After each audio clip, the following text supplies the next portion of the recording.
Hello all, welcome back to my channel. ఈ short video వచ్చేసి veg fried rice అనమాట. So నేను ఈ రెసిపీని నా ఛానల్లో ఇంకా రికార్డ్ చేయలేదు. ఇది కూడా చాలా బాగా వస్తుంది taste. So let's go for recording అనేసి రికార్డింగ్ చేశాను. యాజ్ యూజువల్ నార్మల్ ప్రాసెసే అనమాట. సో వెజ్జీస్ అయితే నేను క్యాప్సికము, తర్వాత క్యారెట్, బీన్స్ తీసుకున్నాను. ఆనియన్స్, చిల్లీను కొంచెం గోల్డెన్ ఫ్రై వచ్చేంత వరకు వేసేసిన తర్వాత నేను చూపించిన మసాలా పౌడర్స్ అన్నీ కూడా వేసేసేయండి. కొంచెం ఎక్కువ వేసుకోద్దండి, సోయా సాస్ మాత్రం కొంచెం జస్ట్ ఒక హాఫ్ స్పూన్ వేసేసుకొని, paneer your wish if you have then you can add paneer ఇంట్లో ఉంటే. తర్వాత మనం ఇంకా లాస్ట్లో మాత్రం కొంచెం గరం మసాలా పౌడర్ వేసుకొని చేసేసుకున్నాను.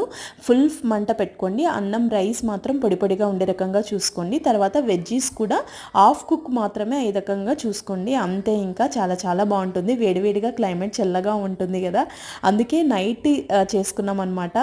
ఇది ఈ షార్ట్ వీడియో. Bye bye.